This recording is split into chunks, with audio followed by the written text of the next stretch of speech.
Crypto Commute with your host, DeFi Dialogue, where we discuss the world of DeFi, crypto news, and daily motivation to start your day. DeFi Dialogue, welcome to Morning Crypto Commute. In this segment, I cover crypto worldwide news. Today, I have some great stories to cover. It's some major things going on in the world of crypto. Get ready for the ride. This is a story that Watch Guru covered. Let's check it out. And the article headline reads, White House report says crypto mining causes greenhouse gas emission. So to understand why the White House has taken on this position, we must go back earlier this year. So on March 9th, 2022, Joe Biden signed Executive Order 14067, ensuring responsible development of digital assets. So wrapped up in 14067, President Biden assigned several committees to investigate cryptocurrencies. President Biden covered that he wanted to ensure that the U.S. was a leader in this digital space. And one thing that definitely stood out in this executive order to me was the president said he wanted to explore a U.S. central bank digital currency called CBDC by placing urgency on research and development of this potential United States digital dollar.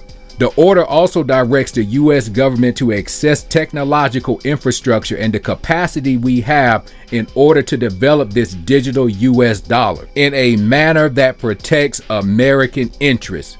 The order also tells the Federal Reserve to look into this digital dollar CBDC. And multiple times in this order, it says to ensure U.S. leadership internationally to promote the digital dollar CBDC. So part of the buzz on Twitter when this came out, everybody was saying that right away they're going to replace the US dollar and it's going to be worthless because you're now going to have this CBDC, the digital dollar. And the plan would be to actually have the Federal Reserve issue and back the digital money. How many years out do you think we are that they will have a big major push to remove all fiat out of circulation, paper fiat that is? My next question is, as a society, do you think it will ever become a point that this is how the world operates, that we just simply remove paper fiat out of circulation and strictly use digital currency? Another question I have is, do you see yourself with a big bag of fiat waiting to ape in on this CBDC coin? So reading through some Twitter comments, there were a couple concerns that came up surrounding this. Could you do something that gets you blacklisted? For example, you no longer can shop at Costco. You can no longer use your wallet to buy an airplane ticket. So I think it's a very interesting topic. And I also think some of the concerns people brought up are valid. So leave me a comment. Let me know what you think about this. What do you think about the executive order and what you think about this CBDC? Are you ready for the central bank digital currency? So now that we covered the executive order, you understand where this White House report comes from. It actually comes from some of the teams that he created to look into this earlier in the year. And in the report, it highlights that crypto miners should work on minimizing greenhouse gas emission. It also stated that crypto miners can seek assistance from agencies such as the Department of Energy and the Environment Protection Agency in order to put their efforts into action. So I guess now if you're a crypto miner, you're just supposed to come forth and seek out these agencies. And this is the part that it gets very interesting. White House urges to collect more data on crypto mining.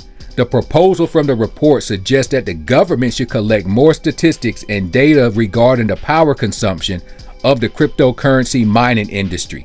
And the report also stated that if necessary results are not visible within the implementation of green crypto mining, the industry, including Bitcoin mining, could face a ban. You heard it correctly. The White House is saying we should look into banning crypto mining if they cannot make it green enough. The exact quote from the report reads as follows. Should these measures prove ineffective at reducing impact, the administration should explore executive action. Congress might consider legislation to limit or eliminate the use of high energy intensity consensus mechanisms for crypto asset mining. In the information that I gathered from other media sources, it seems that the government is simply wanting to get rid of proof of work altogether for Bitcoin and wanting Bitcoin to implement something like proof of stake. There's a few other articles out there that I read that brought up the point that the government view may be biased and it should be allowed to have an independent study to look into this. This is a topic I definitely would be keeping up with because we know other countries try to ban Bitcoin mining. It did not turn out very well, so I'm curious just how this one works out.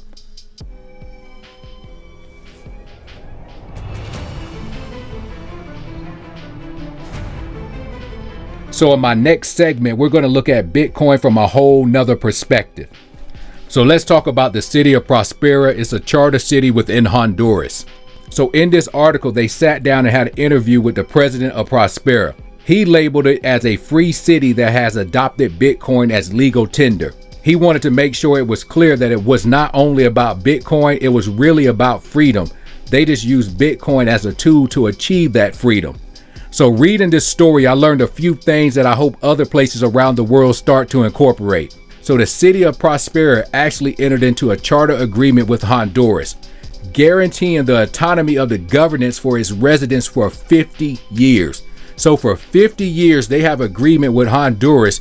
They're able to manage and run their city in the fashion they see fit. But of course, there's a couple restrictions. One is they must uphold the Honduran Constitution. Also, international treaty and criminal law code must be enforced. But they are allowed to govern the people how they see fit outside of those restrictions, and they even have the flexibility to create their own tax rules. And of course, since they're Bitcoin and crypto friendly, the tax rules are also Bitcoin and crypto friendly. And since Bitcoin is a legal tender, these are the taxes they came up with for now. 5% individual income tax, 2.5% sale tax for goods and services, 1% corporate revenue tax, 1% land value tax, and that's it. They don't have any other taxes. They don't have any capital gain taxes, anything like that. So reading this article, it made me look up some of the areas that surround Prospera. It is beautiful. If you're interested in reading this article for yourself, it's at bitcoinmagazine.com. So reading this article made me think about this for myself. Would I be willing to move to a place that had an autonomy of governance for its residents to live in a crypto-based city? So in the future, do you see any places in the United States doing something like this? And I would like to hear from you. Reach out with your crypto news or inspirational stories, and I'll be glad to cover them. My contact information is on the screen. Shout out to all those that tuned in. Thanks for commuting with me today in the world of crypto. DeFi Dialogue, signing off.